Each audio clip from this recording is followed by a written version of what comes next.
বিশ্ব ভালোবাসা 14ই ফেব্রুয়ারি। আমি তো ভুলেই গিয়েছিলাম।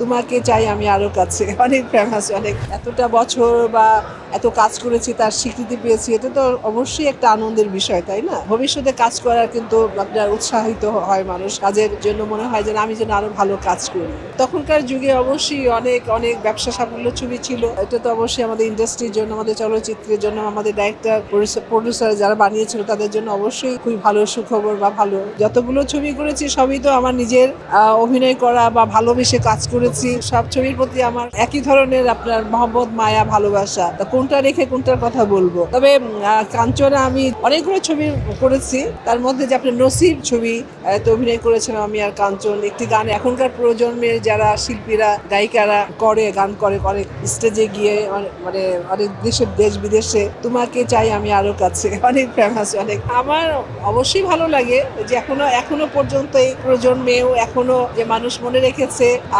শোনে, বা এখনকার প্রজন্মের যারা শিল্পীরা ওরাও গাইছে, অবশ্যই ভালো লাগে। বিশ্ব ভালোবাসা 14ই ফেব্রুয়ারি। আমি তো ভুলেই গিয়েছিলাম।